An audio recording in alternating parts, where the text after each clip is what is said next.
My father, he left the village at the age of just 12 years old to go and find work in a nearby city. At an age where most children would be thinking about school, he was already thinking about survival.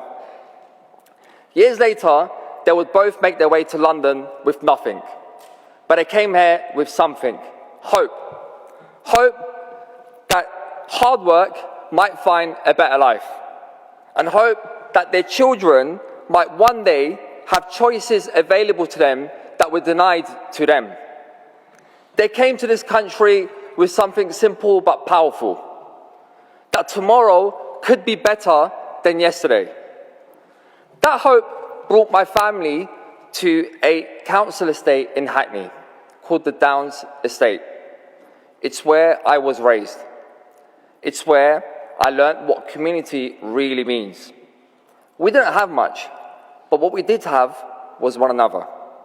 We had neighbours who looked out for one another, youth workers who showed up for us when no one else did, peoples whose names you will never know, people who never stopped believing in us, even when too many turned away from them. But here's the thing, my family story isn't unique. It's a London story. My parents chose London, and London chose them back. That is what this city has done for generations. It has welcomed people carrying hope and given them the chance to a better life. People who opened businesses on our high streets, who staffed our hospitals, who drove our buses, and who cared for their neighbours. It's a city where you can hold on to your roots while building a future for your own. Today, I have the huge honour and privilege of serving this city, the greatest city in the world, as Deputy Mayor. To me, that is the London promise. Not that life will always be easy, but that where you're born should not determine where you're capable of becoming. That tomorrow can be better than yesterday. And I see that promise reflected here in this university. The University of Greenwich has always been more than an educational institution. It's a place where people can discover what is possible of them becoming. And for me, that was also made possible by the people here. One of those people were Dr. Cecile Laval. Cecile challenged me. She encouraged my ideas, and she was one of the first people who believed in me when so many others didn't. It was here that I first began asking questions that would later shape a lot of my career. Why did so many young people feel that politics had nothing to do with them? Why were decisions being made about their lives in rooms where they could not see people who look and sound like them?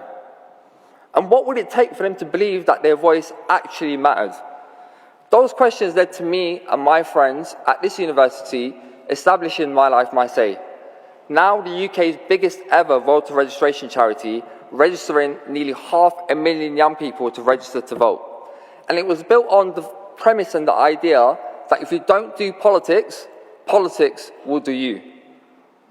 Now let me end by giving a message to our graduates by one of the most influential poets of our time, Nasir Jones, otherwise known as the rapper Nas, who once said, "The world is yours." As you leave this university today, I hope you carry those words with you. But I hope you remember this. The world isn't changed by opportunities that we keep for ourselves. It's changed by the opportunities that we create for others. So whatever your path you choose, whether it's in science, in arts, in entrepreneurship, in public service, don't just ask yourself what you want to achieve.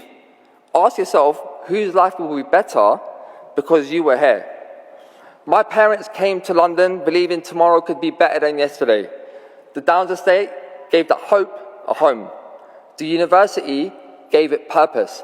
London gave me the privilege to serve, because the world isn't simply yours to inherit.